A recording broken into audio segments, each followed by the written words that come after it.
Olá, boa tarde. 6 irmãos, um pai alcoólico, pouco ou nenhum dinheiro para comer. A infância não foi fácil e a juventude muitas outras dificuldades reservou. Acreditando sempre em si mesma, a nossa convidada de hoje não baixou os braços e hoje prova-nos que valeu a pena. Chama-se Ana Machado e é uma vencedora. A minha filha, olha, foi considerada uma lutadora para a vida. Desde pequenina sempre me dizia que não queria ter a vida que eu tinha. E ela dizia assim, eu não hei de ter a vida que a mãe tem, um dia que seja mulher, não hei de ter esta vida. Eu tenho uma estrela no céu que me diz que eu não hei de ter a vida da minha mãe, nem tenho de ter homem nenhum que me faça o que o pai faz à mãe. Ana Machado está connosco hoje e a primeira coisa que eu gostava de saber é se é verdade que tem uma estrela que ainda hoje eventualmente está consigo, ou se sempre sentiu desde criança que de facto tinha uma estrela que a guiava para que pudesse vir a não ter a vida da sua mãe. É assim, eu sempre disse que alguém no céu me ama. Eu quando me sinto menos amada, eu não digo odiada porque eu não conheço bem o que é o ódio, mas quando me sinto menos amada, tenho sempre um refúgio que crio em qualquer local que esteja, criei-o na infância, tenho hoje também no meu local, na Figueira da Foz, e digo muitas vezes isso, eu não temo 1000 inimigos, porque do céu alguém me ama e sempre leva melhor. Ana, eu comecei por dizer que tinha 6 irmãos e estes 6 irmãos reportam-se só ao tempo a que veio a sair de casa, porque de facto os irmãos ao todo, os filhos ao todo, eram 14. Eram 14 porque eu saí aos 11 anos, logo quando há quase de 11 em 11 meses, nem sequer era um ano, eu recebi um postal a dizer tens mais um irmão e a dizer o meu nome. Eram 14 e neste momento somos 9 vivos. Todos bem, graças a Deus. Ana, vamos começar então por saber essa saga, essa história bem complicada de outros tempos que a fizeram vir para Lisboa, fugir de casa. Vamos começar por saber como é que era esse ambiente em casa quando era pequenina. É assim, eu sou de Guimarães, natural de Guimarães, mas fui criada numa aldeia do Norte. A minha zona era já uma zona, quando na década, eu nasci em 53, quando na década de 60, a minha zona era já uma zona de fábricas, muito fabril, mas também de muita imigração, porque havia a guerra colonial, nessa altura Goa, em 61, rebentou a Goa, como recordam, e então os homens fugiam da guerra, do recrutamento, havia muita imigração. Em 61, está a falar com certeza do problema também de Angola. De Angola, 61 penso que foi Goa também, naquela altura já, e eu não percebia muito de política, porque quando não me posso muito bem situar, porque não recordo. A única coisa que eu recordo é que os homens fugiam, chamava-se assalto, havia passadores, passavam os homens principalmente para a França, para a Alemanha, as mulheres tinham que empenhar, ainda havia as casas de penhor, para que os homens partissem, então ficava a terra entregue a mulheres com filhos pequenos, e a pessoas que não tinham grande validade. E o resto era nas fábricas, porque também já era uma zona fabril, portanto eu sou de uma zona em que as mulheres já iam para o mercado de trabalho, em 1960, que não era, e nós criávamos sozinhos. A filha mais velha, que foi o meu caso, passaria a ser mulher. Aliás, eu... tomar conta dos irmãos, A tomar conta, já era mulher, e não era só tomar conta dos irmãos, ela quase que tomava conta de tudo, porque ela tinha que arranjar comer, muitas vezes ele não havia, tinha que arranjar o comer, tinha que tomar conta dos irmãos, tinha que tomar conta da comida do pai, que tinha que ir levar à fábrica. As fábricas estavam da minha aldeia ainda bastantes quilómetros, e então dividia-se o caminho a meio, ou seja, as meninas e os rapazes, as crianças partiam com o comer e depois o pai, elas partiam, por exemplo, às 10 horas, os pais partiam ao meio-dia, que era quando tocava a fábrica, que depois eles só tinham uma hora para o almoço. E vinham apanhar a meio. Ao meio, iam apanhar ao meio o pai. Portanto, normalmente o pai habitualmente comia onde parava, ou a mãe. Exatamente. E depois voltava novamente com a lancheira. Ou seja, voltávamos de novo com a lancheira. Depois, à noite, tínhamos de ter outra vez o jantar, quer dizer, era realmente isto, não era panágio só da minha vida, era toda a gente. Era normal, das crianças desse tempo. Era daquela A Ana começou a fazer isso com quantos anos? Eu ou seja, desde os 4, 5, 13, porque a mais velha era sempre a mais velha. Mais velha, desde que eu pudesse com um pouco de água, eu ia buscar água, porque minha mãe não tinha água, a água estava a cerca de 300 metros e tinha que se trazer água para casa, para lamar, e ia-se à horta buscar o feijão, e ia-se buscar o estrume, tirava-se o estrume às galinhas, quer dizer, portanto, desde muito pequenina, desde que mexesse e pudesse com alguma coisa. Aliás, havia um ditado na minha terra que diz que o trabalho do menino é pouco, mas quem o perde é o louco, e todas as ajudas, não é? Eu tinha que tomar, porque havia um a mamar, havia outro a mamar leite de vaca, porque os bebés estavam entre si de 11 meses, ou era o outro que podia, já com o bebê ao colo, já lhe dava o leite, já tinha que o aquecer, se o aquecesse mal também se queimava de vez em quando. Ou seja, isso era próprio das aldeias, onde não havia estradas, eram os caminhos, aquilo que chamávamos carreiras, onde não haviam caminhonetas, mas haviam caminetas a passar, uma de manhã e depois à noite a mesma, onde o comboio era o comboio, e ficava o comboio a quilómetros, que era um sonho ver o comboio, um comboio que depois trabalhava a carvão, e que nós íamos tão bonitinhas, não é, com aquelas blusinhas brancas, íamos à janela, queríamos ver todos aqueles vinhedos, e a viagem normalmente era muito pequena, era de Caíde ao Porto, mas nós íamos de comboio, e de comboio era assim qualquer coisa que era um prestígio, não é? Nós tínhamos uma saga para contar quando chegássemos à escola. Chegávamos lá todas pintadas, a blusa era preta, porque ir à janela, no tempo do carvão, não era nada fácil, mas era divertido. E afinal a Ana é tão nova e nem distam assim tantos anos, não é?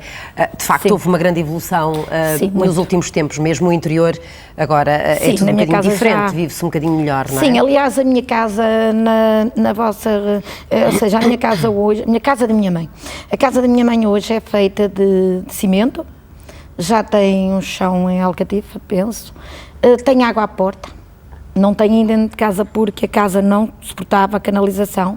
Entre mim e os meus irmãos já todos pensámos levá-la para um apartamento, porque era um grande investimento, pagaríamos entre todos, e como somos os únicos herdeiros, vendê-lo-íamos um dia que ela nos deixe, e acabaria por ser um bom investimento. Só que tirá-la realmente dali, não, aquilo é o seu meio. Só quando eu era pequenina a casa não era aquele palácio que hoje vemos, não sei se vão mostrar. Vamos, sim, senhora, daqui um bocado mais. É um palácio hoje. Comparado com os tempos de outros tempos. Sim, porquê? Porque no meu tempo o chão era mesmo chão de terra, era feito de madeira.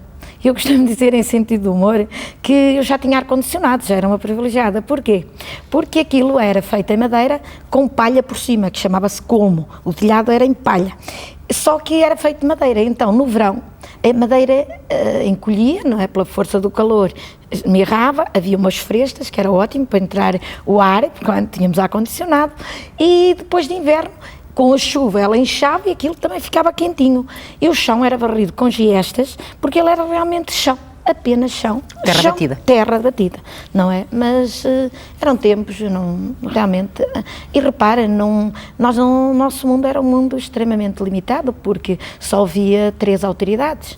Nós nem sabíamos, até ignorávamos que Lisboa, primeiro nunca tinha ouvido falar em Lisboa, ouvíamos falar no Porto, que era o Guimarães, a Vila, mas não tínhamos acesso a ninguém na vila, a vila era para ir à feira, e depois o que é que tinha? Havia 3 autoridades, que era o regedor, a figura do regedor, que eu nunca percebi muito bem o que era, mas sei que era uma pessoa que mandava muito, que podia mandar prender os homens, já, não é?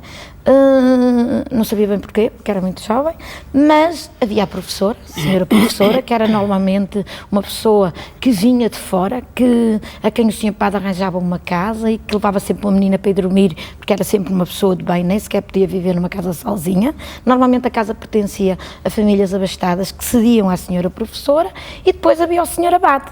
E o senhor abade era também assim qualquer coisa que, ser excomungado nessa altura, era assim uma desacreditação total. Ainda se lembra de alguém que tenha sido excomungado? Não recordo, mas recordo-me de eu, lá está, quando me fez a pergunta, alguém no céu me ama, eu acho que sim, eu sou uma espiritualista, mas não sou nem cristista, nem budista, nem Jeová, nem espiritista, não sou nada distas. Sou apenas uma espiritualista, no termo mais amplo da palavra.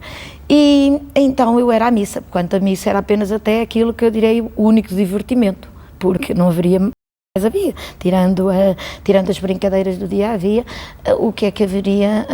Ir à missa, também sempre nos vestíamos melhores, mas eu tive sempre com a divindade uma relação, e com a igreja, uma relação muito bonita, e com a igreja assim um bocado conflituosa. Porquê? Porque as aldeias do norte, elas são divididas em duas partes, elas têm uma arquitetura muito bonita. Eu tenho na minha igreja, que é a pedreira, ela é linda, só que ela é dividida em duas partes. Uma parte que é feita de pedra, em granito, muito bonita, e depois há lá uma parte que será um terço da igreja, que é madeira, soalho. E nesse soalho havia umas cadeiras forradas de vermelho, que era para onde entravam as pessoas, os donos das fábricas, as senhoras professoras, as pessoas já com uma certa influência. E o povo, como nós, ficava cá atrás, que eram aqueles que iam descalços à escola, que iam descalços à missa, ou então nessa altura já levavam socos, porque os socos eram uma coisa feita de madeira. Eram os tamancos. Ou umas soletas, que era a mesma coisa que tamancos, mas com os triângulos feitos em cabedal. E então nessa altura ficávamos cá atrás, e em inverno aquilo era francamente frio, e ajoelhar naquele frio era. As senhoras que iam bem vestidas, já com casacos, etc., ficavam então nessas cadeiras bem estuvadinhas e ainda levavam uma almofadinha. E o padre falava de amor, falava de tudo isso, e eu olhava para o padre e dizia, achava que ele era mentiroso e desafiava, muitas vezes tinha brigas mesmo com ele. E eu dizia, não, Jesus não é isso. Eu tenho a certeza que se Jesus estivesse ali me chamava, porque eu é que estou aqui com frio. Eu é que sou pobrezinha. E esse Jesus que eu tinha no meu coração e na minha mente, não era aquele Jesus que ele me queria vender. E eu tinha a certeza que se Jesus lá tivesse, era eu que estava lá. Então eu sentia-me uma pessoa importante, porque achava que às vezes Jesus ou se as mandatárias estavam mesmo junto de mim e não estavam lá. Senti sempre isso. E ainda hoje.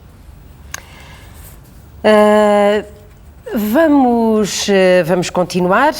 Isto é uma grande lição de sociedade, não é? No fundo estamos a falar das diferenças sociais que sempre marcaram tanto o nosso Portugal. Vamos saber também, o seu pai era, vamos voltar novamente ao pai, o pai era sapateiro? O meu pai era sapateiro. A sua mãe trabalhava? No campo. A mãe trabalhava no campo? Trabalhava há dias, era a jorna. Portanto, trabalhava para outros, não é? Trabalhava para outros. Uma mãe fantástica. Uma mãe fantástica. Sim. O seu pai era uma pessoa com alguns problemas? É sim, eu gosto muito de ressalvar as qualidades, claro que não fujo aos problemas, é assim, minha mãe era uma mãe fantástica, uma mãe que me ensinou sempre o valor do amor, e o amor não é às vezes beijos a toda a hora, é realmente o saber falar sem palavras, para mim esse é o amor, e minha mãe mostrava que nos amava desta maneira, ela estava sempre grávida. Como eu vos disse, ela estava realmente, não recordo de ver a minha mãe sem ser grávida. E depois o meu pai era alcoólico, chamávamos a isso, tínhamos muitas dificuldades. E então, nas casas das patroas, nos campos, a minha mãe comia caldo. Caldo é uma sopa, onde há carne normalmente, e a minha mãe tirava os bocadinhos da carne, que normalmente era um toucinho, porque a carne, lá tinha de vez em quando um bocadinho de carne, mas era muito pouco, era quase sempre toucinho, e a minha mãe, para a patroa não ver, embrulhava no lenço de assoar o nariz e trazia-nos um bocadinho, que nós chamamos na terra um cibinho, um cibiço, é um bocadito, e a minha mãe trazia isso para a noite nos dar, e aquele mimo, ou seja, era tudo o que ela nos queria dizer, meus filhos, eu lembrei-me de vocês, e aqui está o meu amor, embora muitas vezes a primeira coisa que ela começava era logo a bufatada ao primeiro que encontrasse, que era eu normalmente, eu também não era fácil, mas era eu normalmente, ou porque não tinha o caldo feito, ou porque não tinha a lenha lá no sítio, era eu normalmente que era a mais velha, mas isso também é toda a gente. Contudo, aquele mimo eu sentia-me amada, porque a minha mãe me lembrou-se de mim. O meu pai era um homem fantástico, era um homem que tinha muita cultura para a época, porque o meu pai era órfão. Eu sendo duas famílias, uma pobre e uma rica, ou uma que vive em Guimarães. E então, que hoje me quer conquistar, mas que eu realmente não quero. Hoje quero-me conquistar, porque hoje adquiri um estatuto económico, mas para mim isso não é família, não é o estatuto económico que faz a conquista dos afetos. E por isso hoje eu já não quero essa relação, embora até tenha um primo que ganhou o prémio do melhor arquiteto do ano no Porto, porque fez uma clínica da Póvoa, mas a mim já não me interessam esses afetos, eles hoje tentam se aproximar de mim, quando eles se aproximam, normalmente eu recuo, não me interessa. E então o meu pai tinha tido também já uma infância muito coisa, tinha perdido os pais muito jovem, e tinha 3 filhos, e então eles dividiram os filhos. Uma foi para Freira, que foi mais tarde, como nós iremos ver, a ter muita importância na minha vida. Outra foi criada com os padrinhos e casou com um guarda-livros, tipo, quando era a Dona Aninhas em Guimarães, ainda hoje uma pessoa que ganha de grande prestígio. Os netos são todos formados, foi a primeira pessoa que teve uma casa de noivas em Guimarães, que era assim qualquer coisa, era estabelecida, e o meu pai era o mais novinho, foi entregue às oficinas de São José, que é um tipo de uma instituição hoje, tipo, sei lá, Casa Pia ou coisa do estilo. O meu irmão saiu muito jovem, o meu pai saiu muito jovem, era muito bonito, louro de olhos azuis, muito bonito com estudos. Quinto ano, que para a altura era quase um doutor numa terra como Guimarães. E o meu pai, claro, logo foi mulheres, um homem preso numa instituição, mulheres e vinho, etc.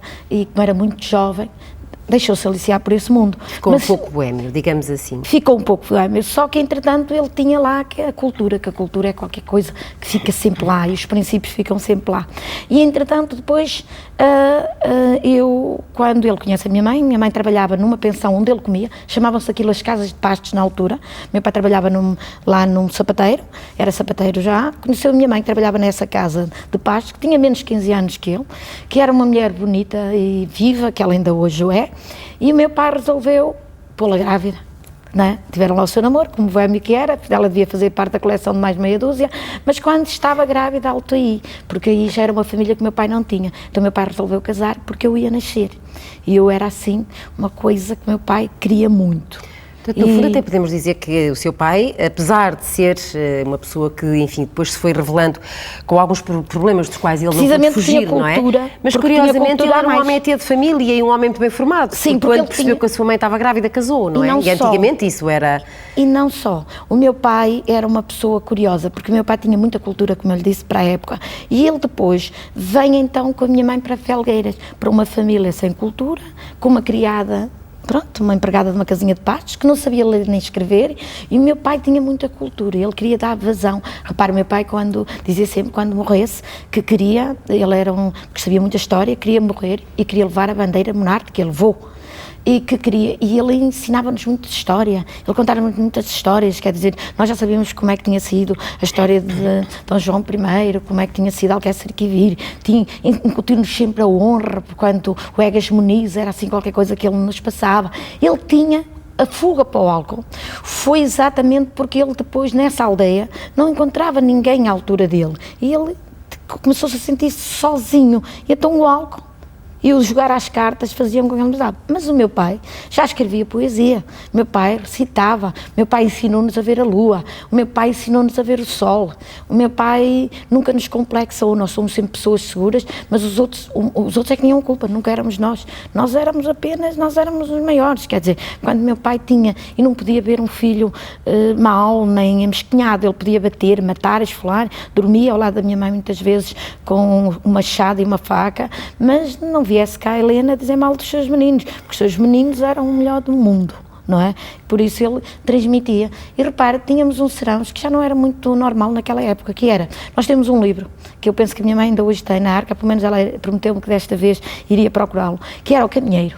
Era um livro muito, muito antigo, que todos nós conhecemos de cor, todos os nossos irmãos, porque à noite havia sempre um bocadinho para contar a história da Felícia, do seu cão Time e dos seus irmãos. Aquilo eram aventuras e mais aventuras nesse livro. Esse livro foi lido, relido, está velho, sempre relido. É óbvio que depois, como ele estava bêbado, porque ele estava sempre bêbado, o que é que acontecia? Bastava um contrariar, ou miúdos pegarem-se a brincar e aquilo ia tudo para a cama chapado. Que a agressividade lá ia tudo para a cama vinha para fora, não é? Pronto, lá ia tudo. Bom, dormíamos 4 numa cama, não é? 2 para baixo e 2 para cima num colchão de palha. Fazíamos todos xixi na cama, é engraçado, até bastante, depois punhamos o colchão a secar, o colchão era de palha, abria ao meio, punhamos a palha a secar, à noite enchíamos outra vez, tornávamos lá a deitar. E isto era uma convivência muito feliz entre as pulgas, os peixes, a palha, aquilo batia tudo certo, o cão pelo meio, um gato, etc, aquilo batia tudo bem. Vamos ouvir alguém falar exatamente destes problemas que numa família onde, enfim, o álcool manda às vezes um bocadinho mais, naturalmente que os problemas acontecem, e estes foram problemas que afetaram naturalmente toda a família e muito particularmente a nossa vencedora, a Ana Machado, e provavelmente daí também lhe vem depois a vontade dela dar o salto um dia e a vida dar uma outra volta completamente diferente. A minha irmã era uma pessoa que, por exemplo, o meu pai nunca deixava fazer aquilo que ela entendia, não é? e ela tinha de ficar sempre por cima, tinha de fazer, não é? O meu pai era um pouco, bebia um pouco, era alcoólico. Ela, pronto, depois não aceitava aquilo, dizia que o pai que era este, que era aquele, embora o pai, ela hoje, quando o pai estava doente e tudo, foi amiguíssima do pai. Mas o pai dela, ela dizia mesmo, o meu pai, para mim, é o meu pai, mas é um bêbado. E era isso que ela não podia levar avante do pai beber. Há 35 anos, entrou-me por a minha porta dentro, cheia de fome, toda pisada do pai. Dentro, em pouco tempo, vinha o pai sobre ela, eu metia dentro do meu guarda-fatos, para o amor dele não bater. De onde lhe dei de comer e comecei a arranjar o trabalho como eu abordava, a ensiná-la a abordar. Donc, continuou, ela ia à casa, o pai vinha sempre sobre ela.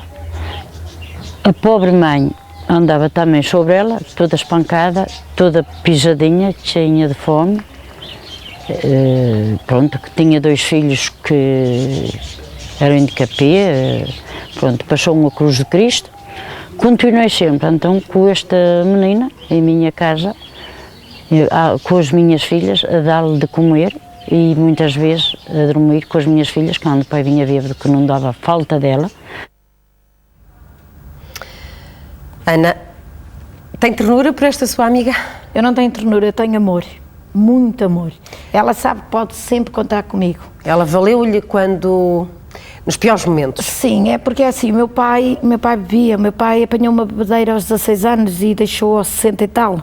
Nos últimos anos da vida ele já não bebia, chorava só, porque se arrependia de tudo aquilo que tinha feito.